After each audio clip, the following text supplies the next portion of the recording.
The rings orbiting Saturn are being bombarded by comets, and they should be pulverized and dispersed in only about 10,000 years. Scientists admit that the oldest known living tree are the bristlecone pines of California and Nevada, which are 4,300 years old. How come we don't have an older tree? We have the Great Barrier Reef in Australia, and after watching it for 20 years, they took a growth rate average, and they found out that the reef is 4,200 years old. But how come we don't have a reef that's older than that? When they drill down into the ground, they often hit oil, and this is often under tremendous pressure, sometimes as high as 20,000 pounds per square inch. And the scientists say that the pressure should have leaked off in about 10 to 15,000 years. But why is it still under pressure if the Earth is so old? Outer space is full of dust.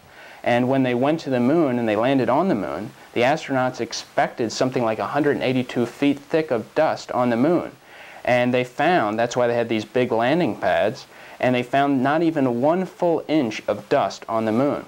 And the moon is also getting further and further away from the Earth, which means it used to be closer. And there's a law called the inverse square law, which says that if you half the distance, you quadruple the attraction. So even a couple million years ago, the moon would be so close to the Earth that it would cause tides that would flood the Earth twice a day.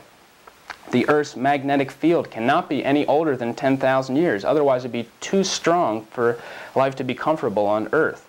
The second law of thermodynamics, it's called the law of entropy, which says that anything left to itself gets worse. Things left to itself don't get better, they get worse.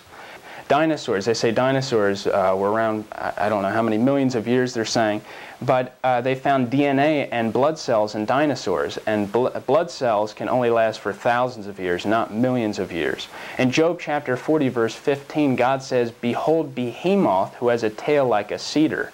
And so I think that that might mean that that was a dinosaur.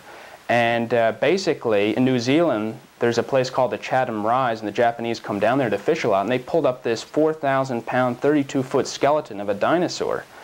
And basically, lizards never stop growing. And so if you put them in a pre-flood environment with a water canopy, a lot more oxygen, 800 or 900 years to live, a perfect food supply, no enemies, you've got yourself a dinosaur. In fact, before 1841, dinosaurs were called dragons, and the word dinosaur means a terrible lizard.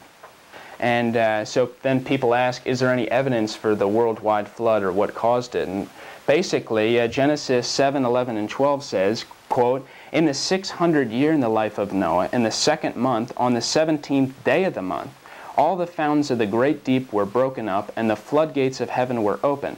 So basically what I think might have happened is you had a large planet or comet come close to the Earth, put pressure on the crust of the Earth, and you had a lot of subterranean water that this crack formed around the Earth. This is called the hydroplate theory.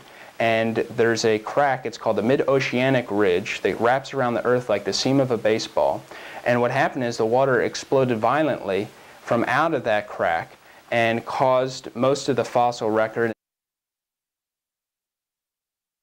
And that's called the hydroplate theory. They talk about the geologic column, how that proves evolution. In the textbooks, they have the Cenozoic, Mesozoic, Paleozoic, all these different layers they say are millions of years old. Well, if you get a jar of dirt, shake it up, it'll settle out into layers for you. It's called hydrologic sorting.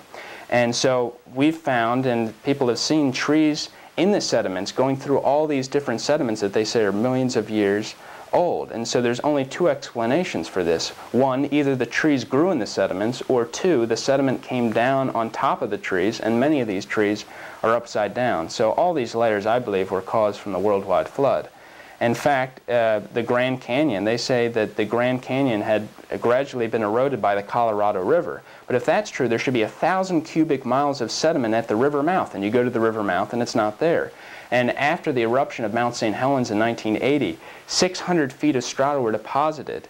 And in one day it formed a canyon system, 1/40th the scale of Grand Canyon. So these things were formed very rapidly and not over a long period of time. Gradualism is blown apart by just what happened at Mount St. Helens. Exactly. Evolutionists date the layers of rock by the fossils they contain, and then they date the fossils by the layers of rock that they're in. And this is circular reasoning.